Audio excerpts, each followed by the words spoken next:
SR shopping mall తో సంక్రాంతి లక్ష్మి మీ ఇంటికి పండగ కళ సరికొత్త కలెక్షన్స్ మీకోసం ఎస్ఆర్ షాపింగ్ మాల్ అందరికీ సంక్రాంతి శుభాకాంక్షలు.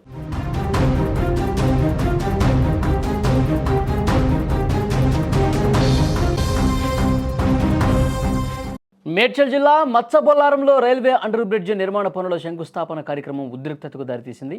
నిధులు తాము తెచ్చామంటే తామే తెచ్చామంటూ బీజేపీ బీఆర్ఎస్ నేతల మధ్య తోపులాట తీవ్ర ఉద్రిక్తతకు దారితీసింది. మేడ్చల్ జిల్లా మత్స్యబొల్లారంలో రైల్వే అండర్ బ్రిడ్జ్ నిర్మాణ పనుల శంకుస్థాపన కార్యక్రమానికి మల్కాజ్గిరి ఎంపీ ఈటెల రాజేందర్, స్థానిక బీఆర్ఎస్ ఎమ్మెల్యే మర్రి రాజశేఖర్ రెడ్డి హాజరయ్యారు.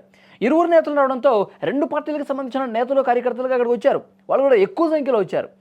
ఈ నేపథ్యంలో వంతెన నిర్మాణానికి నిధులు తెచ్చింది తామే అంటే తామంటూ ఇరువురు కూడా గొడవకు దిగినటువంటి పరిస్థితి ఉంది.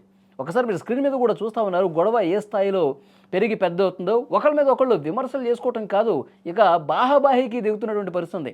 అక్కడ చేరుకున్న నేతల మధ్య ఇది తీవ్ర వివాదానికి కారణమైపోయింది. కొద్దిసేపు తోపులాట కూడా జరిగింది. దీంతో తీవ్ర ఆగ్రహానికి గురైన ఈటెల అక్కడి నుంచి వెళ్ళిపోయారు.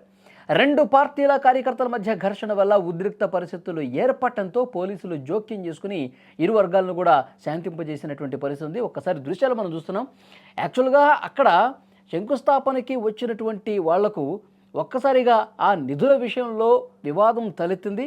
దీనికి కారణం మేమే, నిధులు తెచ్చింది మేమే అని రెండు పార్టీలు, అంటే ఈ రెండు పార్టీలకు సంబంధించిన నాయకులు కొంత కామ్గా ఉన్నప్పుడు కూడా వాళ్ళతో పాటు వచ్చినటువంటి కార్యకర్తలు ఎవరైతే ఉన్నారో, ద్వితీయ శ్రేణి నాయకులు ఎవరైతే ఉన్నారో వాళ్ళు గొడవకు దిగినటువంటి పరిస్థితి ఉంది. సో ఈ గొడవ జరుగుతుంటే అంతకంతకు పెరిగిపోతుంది. అక్కడ పోలీసులు ఉన్నారు, వాళ్ళని శాంతింపజేసే ప్రయత్నం చేసినప్పటికీ కూడా ఒక స్థాయిలో ఇక పిడుగుదులు కురిపించుకుంటారా కార్యకర్తలు అక్కడ రెండు పార్టీలకు సంబంధించి వాళ్ళని చెప్పి అలాంటి సీన్ క్రియేట్ అయింది.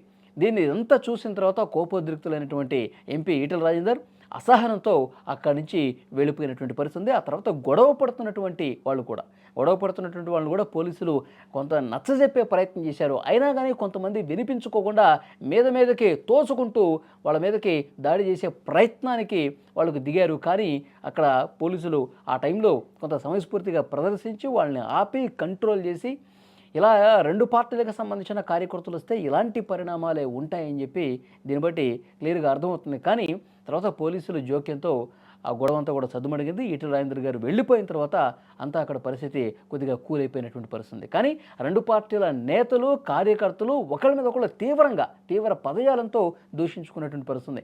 అసలు దీంతో మీకేంటి సంబంధం, ఈ కార్యక్రమానికి మీకు సంబంధం ఏంటి, నిధులు తీసుకొచ్చింది మేమే, మా ఒత్తిడితోనే ఇది సాధ్యమైంది. సో ఇట్లా ఒకళ్ళ మీద ఒకళ్ళు విమర్శలు చేసుకుని తోపులాటకు దిగుతున్నటువంటి పరిస్థితి మీరు స్క్రీన్లో కూడా చూస్తున్నారు.